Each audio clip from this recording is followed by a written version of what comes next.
நம்ம பவர்னால லீவ் விட்டாங்களா இல்ல மழைனால லீவ் விட்டாங்களா ஒண்ணுமே புரியலையே. ஆனா ஒண்ணு, இந்த மலையில சுட சுட மேகி சாப்பிட்டா எப்படி இருக்கும்ல? ஆழியா,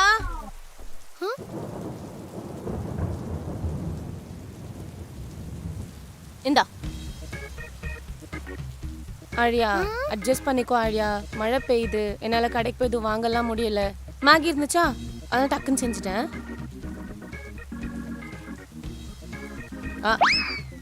ஓழ மட்டும் நீ சாப்பிட்றன காலி பண்ணிடணும். ஓகே,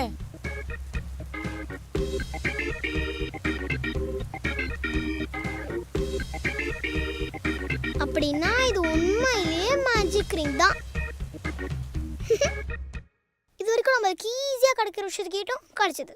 ஆனா இப்போ நம்ம கிடைக்காத விஷயத்த கேட்கணும். அப்பாவோட டேப் எனக்கு வேணும், அதுவும் தானா என் கைக்கு வந்து வேணும். கிடைக்குமா?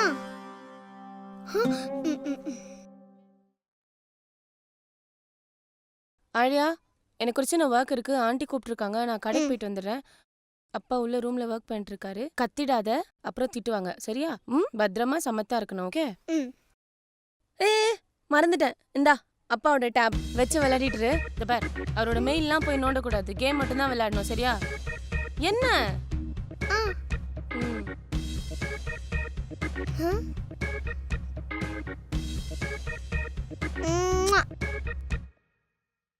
அடுத்து என்ன கேட்கலாம்? பட்டாசு. தீபாவளி. தீபாவளினாலே ட்ரெஸ் எடுக்கணும். சும்மா சூப்பரா டக்கரா எனக்கு ஒரு ட்ரெஸ் வேணும். இப்பவே எனக்கு ஒரு ட்ரெஸ் வேணும். கிடைக்குமா? ஆழியா, உனக்கு ஒரு சர்ப்ரைஸ் வச்சிருக்கேன். தோ வந்துட்டேன் இரு. அம்மே, நான் வெளியில கடைக்கு பர்ச்சேஸ்க்கு போனேனா, அப்போ கடையில பார்த்தா உனக்குன்னே வச்ச மாதிரி பிராண்டா கிராண்டா ஒரு ட்ரெஸ் இருந்துச்சு. நான் உனக்கு வாங்கிட்டு வந்திருக்கேன், பாரேன். ஃபுல்லா ஃப்ளவர்ஸ். அழகா இருக்குல்ல? அழகு செல்லம் போட்டா இன்னும் அழகா இருப்ப. ஓகே? ஹாப்பி தீபாவளி. தேங்க்யூ பா. அம்மா கிட்ட காட்டாத, வயிறு எரியும் அவளுக்கு.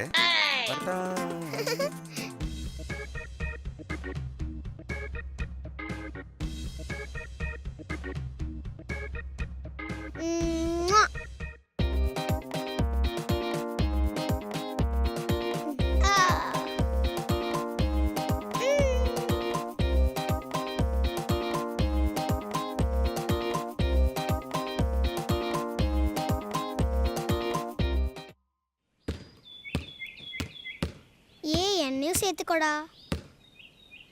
உன்னெல்லாம் சேர்த்துக்க முடியாது. கிளம்பு கிளம்பு. டேய் ப்ளீஸ் டா.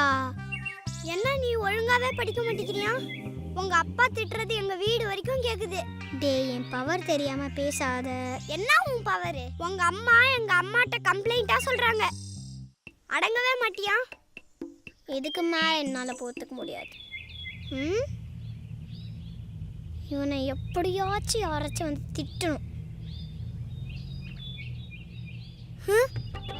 வீட்ல மீன் தொட்டி உடைச்சிட்டு இங்க வந்து விளையாடிட்டு இருக்கியா நீ? அக்கா ப்ளீஸ் கா. வா நீ முதல்ல. அக்கா வேணாம்க்கா. அப்பவே சொன்னேன் என் பவர் தெரியாம பேசாதன்னு.